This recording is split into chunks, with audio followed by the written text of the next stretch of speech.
சின்னபடி சொந்தங்கள் எல்லாருக்குமே வணக்கம். நாங்கள் இன்னும் ஒரு காணொலியில சந்திக்கிறதுல மகிழ்ச்சி அடைகிறேன். இன்றைக்கு ஒரு வித்தியாசமான முக்கியமான ஒரு விஷயத்தோட வந்திருக்கிறேன். நிறைய விஷயங்கள் கலாப்பலான்னு போய்கொண்டே இருக்குது சமூகத்துல. ஆனா அதுல நாங்க தெரிவு செய்து கதைக்க வேண்டிய விஷயங்களை மட்டும் நாங்க கதைக்கிறதுக்கு யோசிச்சிருக்கிறோம்.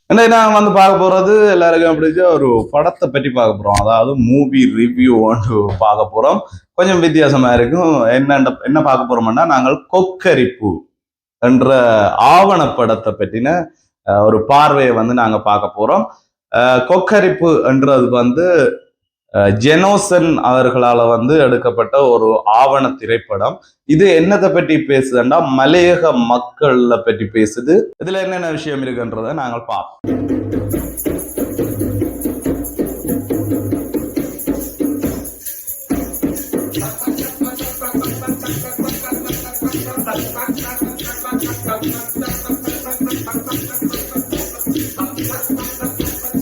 நாடக செயற்பாடு பற்றி இது பேசுது. நாடக தயாரிப்பின்ற ஒரு பயணமா வந்து இந்த ஆவணப்படம் அமைஞ்சிருக்குது. இலங்கையில உங்களுக்கு தெரியும், தமிழ் நாடகங்கள் வந்து போற போக்கு நிறைய பேர் அதை பற்றின விமர்சனங்கள் வந்து வச்சு கொண்டிருக்கிறார். இந்த தருணத்தில் அதை பற்றி நாங்கள் ஒரு தனி வீடியோவா பார்ப்போம். இலங்கையில வந்து தமிழ் நாடகங்கள் எந்த நிலைமையில இருக்குன்றது எல்லாருமே அறிஞ்ச விஷயம். நாடக செயற்பாடுகள் இருந்து வருகிறது. அதே நேரம் அது வெளியில வந்து ஒரு கமர்ஷியலா வந்து அல்லது ஒரு ஜனரஞ்சகப்படுத்தப்படையில என்றதும் ஒரு பெரிய குறையா இருக்குது. இப்படிப்பட்ட நிலைமையில வந்து மலையகத்தில இருந்து தென்னிந்தியாவுக்கு போய் அங்க வந்து முழு நேரமாக பல ஆண்டுகள் நாடக செயற்பாட்டாளர்களாக நாடக கலைஞர்களாக இருந்த ஒரு குழுவினர். அந்த குழுவினர் வந்து மீண்டும் தங்களோட ஊருக்கு வருகிறோம். வந்து நாங்கள் என்ன செய்ய போறோம், இந்த ஊருக்காக நாங்கள் என்ன செய்ய போறோம், அதாவது மலையகம் அவன் சொந்த இடம் வந்து மலையகம். அப்ப அந்த மலையக மக்களுக்காக நாங்கள் என்ன செய்ய போறோம், அங்க இருக்கிற பிரச்சனைகளை வந்து நாங்கள் எப்படி வெளியில கொண்டு போறோம், அதை பற்றி எப்படி நாங்கள் பேச போறோம் என்ற விஷயத்த யோசிச்சு ஒரு நாடக குழுவை அங்க ஆரம்பிக்கலாம்னு சொல்லி பல முயற்சிகள் எடுத்து ஒரு நாடக குழுவை வந்து ஆரம்பிச்சு ஒரு நாடகத்தை வந்து பழக்கினம். யாருன்னு பார்த்தா லோஹா, லீலா, அஜா என்ற மலையகத்தை சேர்ந்த அந்த 3 கலைஞர்களும் பங்கெடுத்து இது வந்து தியேட்டர் மேட் அரங்கத்தோழர்கள் பண்பாட்டு கழகம் என்ற ஒரு பெயர்ல வந்து அங்க ஒரு நாடக மன்றத்தை வந்து உருவாக்கினோம். இந்த நாடக மன்றத்துல வேறு மலையகத்தை தாண்டி வேற இடங்கள்ல இருக்கின்ற சகோதர மொழி நண்பர்களும் சரி, மலையக நண்பர்களும் சரி, அப்படியே நிறைய பேர் இணைந்து இந்த நாடக குழுவை வந்து ஆரம்பிச்சினோம். பின்னால பெரிய பொருள் பலம் இருக்குதா இல்லாட்டி ஆள் பலம் இருக்குதாண்டா இல்ல, ஒரு 4-5 பேர் சேர்ந்து தொடங்கின விஷயம் தான் இந்த விஷயம். அப்ப என்ன செய்யணும்னா, அங்க வந்து பயிற்சிகளை கொடுக்கணும். அங்க இருக்கிற மக்களை ஒன்று திரட்டி அதுல நாடகத்துல ஆர்வமான ஆக்களை சேர்த்து கொண்டு நாடக பயிற்சிகள் வழங்கி ஒரு நாடகத்தை வந்து பழகினோம். அதாவது நாடகத்தை வந்து தயாரிக்கணும். அப்ப அந்த நாடக தயாரிப்பு வந்து எப்படி இருந்தது, அந்த நாடகம் வந்து எப்படியான கதைகளை பேசுகிறதுன்னா, மலையகத்துல இருக்கிற அரசியலை பற்றி பேசுது. மலையகத்துல எப்படியான அந்த மக்கள் வாழ்வியல் இருக்கின்றது, அதுக்கு அரசியல்வாதிகள் வந்து எப்படி இந்த மக்களை பயன்படுத்துகிறார்கள், இல்ல தங்களது சுயலாபத்துக்காக அவர்கள் எப்படி அதை பயன்படுத்துகிறார்கள் என்ற விடயங்களை வந்து அந்த நாடகத்துக்குள்ள உட்கொண்டு வருகினோம். அதை சாராம்சமாக கொண்டு அந்த நாடகத்தை வந்து உருவாக்கினோம். அந்த நாடகத்தின் பேர் வந்து லயத்து கோழிகள். அதாவது லயம் என்றா எங்களுக்கு தெரியும், மலையக மக்கள் வாழுகின்ற அந்த வீடு.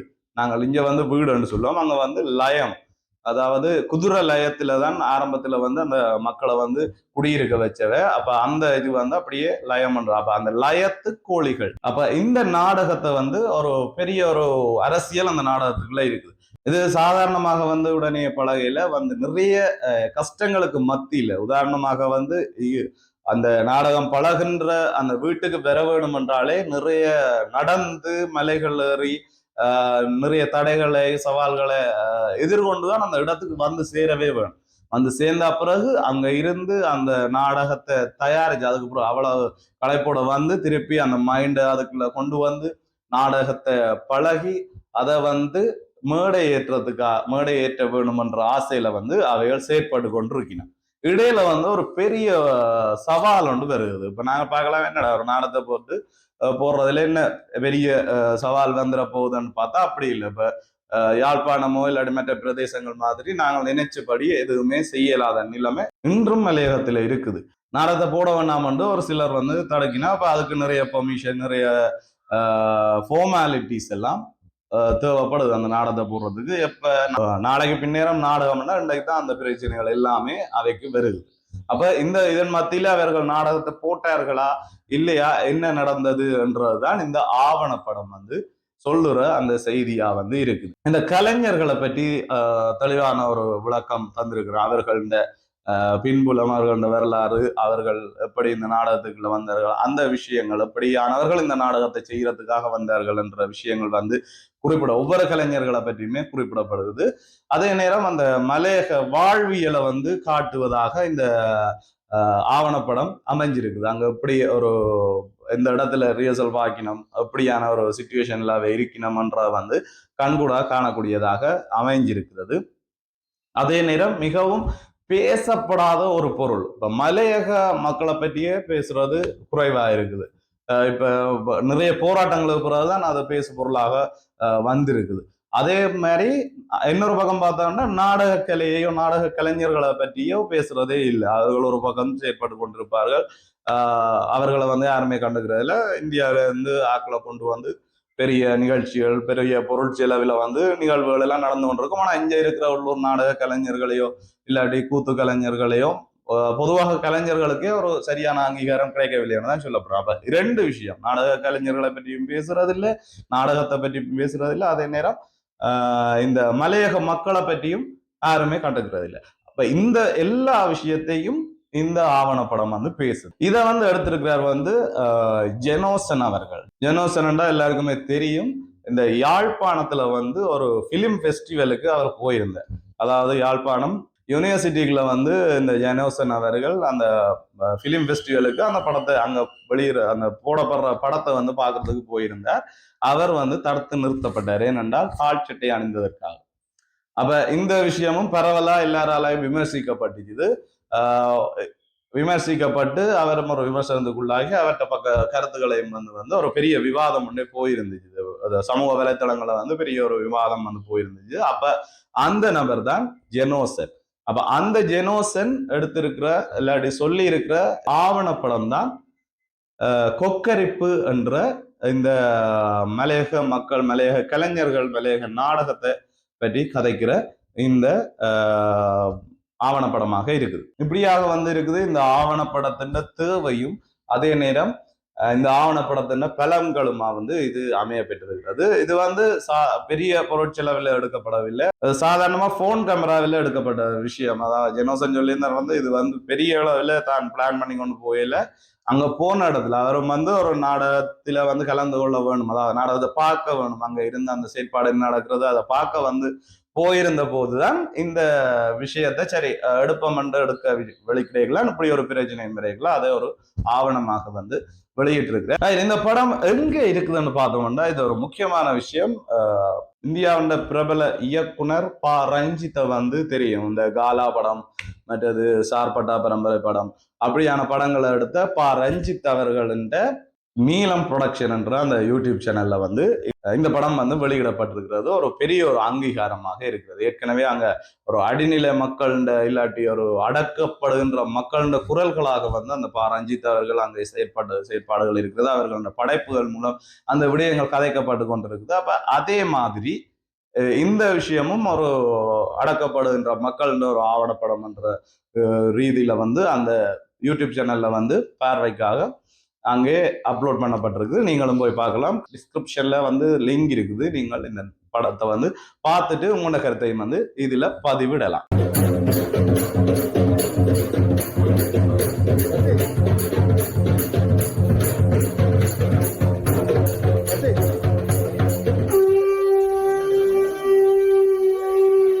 அதே நேரம் எனக்கு தெரிஞ்ச சின்ன சின்ன மைனஸான விஷயம்னா இந்த கதை வந்து இந்த ஆவணமாக்கல் வந்து எல்லா மக்கள் மத்தியிலையும் கட்டாயமாக போய் சேர வேண்டிய ஒரு விஷயம்.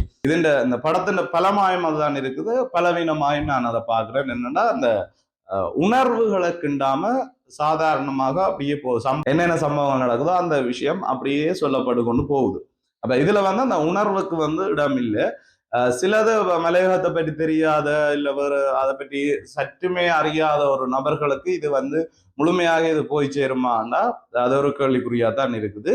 அதே நேரம் இதை பார்க்கறதுக்கான ஆர்வத்தை வந்து தூண்டாது. இப்ப சாதாரணமாவே ஒரு ஆவணப்படம்னா அப்படித்தான் இருக்கும். எந்த விதமான கலவைகளும் இல்லாம என்ன அங்க நடந்துச்சு அதை அப்படியே லைஃப்ல நடந்த விஷயத்த அப்படியே கொண்டு வைக்கிறதாகத்தான் இருக்குது. அந்த விதத்துல அது நல்லதாக இருந்தாலும், ஆனா எங்க மக்கள் மத்தியில இதை கொண்டு போய் சேர்க்க சாதாரணமாக ஆவணப்படங்களை வந்து தேடி பார்க்கிற ஒரு சமூகத்துக்கு வந்து அது ஓகேயா இருக்கும். ஆனா நாங்கள் வந்து ஆவணப்படங்களை பார்க்க வைக்க வேணும் என்ற ஒரு நிர்பந்தத்துல இருக்கிறபடியா இதுல வந்து சில உணர்வுகளை வந்து கொடுத்திருக்கலாமோ, இல்லாட்டி மொழி நடைகளை வித்தியாசமாக பயன்படுத்தி இருக்கலாம் என்ற விஷயங்கள், இல்லாட்டி புது உத்திகளை வந்து ஏதாவது இதுக்குள்ள புகுத்தி இருக்கலாம் என்ற விஷயங்கள் வந்து இதுல பலவீனமாக இருக்குது. அதையும் பலவீனம்ன்றதை தாண்டி அது அப்படி இருந்திருந்தால் இன்னும் பல மக்கள் இதை பார்க்கக்கூடிய சந்தர்ப்பம் வந்து அமைஞ்சிருக்கலாம் என்ற ஒரு கருத்து வந்து இருக்குது. இந்த விடயத்துக்கு பின்னர் அந்த குழு, அந்த நாடக குழு வந்து தொடர்ந்து செயற்பட்டு கொண்டிருக்குது. அதை விட பெரிய ஒரு விஷயத்தை வந்து செய்திருக்குது. அந்த விடயமும் இன்று யாராலுமே கண்டுக்காமல் அது ஒரு சாதாரண விஷயமாக கூட பேசப்படவில்லை, பேசு பொருளாக மாறாமல் ஊடகங்களுக்கு வராமல் ஊடகங்கள் அதை கண்டுக்காமல் சாதாரணமாக விட்டுவிட்டது. ஆனால் மிகப்பெரிய சாதனை ஒன்றை படைத்திருக்கிறார்கள். அது பற்றின ஒரு ஆவணப்படமும் கொண்டிருக்கிறது. ஜெனோசன் அவர்களே அந்த ஆவணப்படத்தை அவர் தயாரித்திருக்கின்றார். அந்த ஆவணப்படத்தையும் ஜெனோசன் அவர்களே தயாரித்திருக்கிறார். அதே நேரம் அது சம்பந்தமான இந்த புத்தகம் வந்து வெளியிடப்பட்டிருக்கிறது. மலை தாண்டி கடல் தாண்டி என்ற புத்தகம் வந்து இந்த நாடக குழுண்ட இன்னொரு செயற்பாட்டின் ஒரு ஆவணமாக வந்து இந்த புத்தகம் இருக்குது. இந்த புத்தகத்தை நீங்களும் பெற்றுக்கொள்ளலாம். இந்த புத்தகம் வேணுமென்றாலும் நீங்க கமெண்ட் பண்ணுங்க, இல்லாட்டி எங்கண்ட வேற சமூக வலைத்தளங்களூடாக நீங்கள் தொடர்பு கொள்ளலாம். இந்த புத்தகத்தின் ரிவ்யூ வேணுமெண்டா கீழே கமெண்ட் பண்ணுங்க. மலை தாண்டி கடல் தாண்டி என்று கமெண்ட் பண்ணீங்கன்னா நாங்கள் இந்த புத்தகத்தின் ரிவ்யூவை வந்து வெகு சீக்கிரமாக வந்து தாரத்துக்காக காத்திருக்கிறோம். நன்றி, வணக்கம்.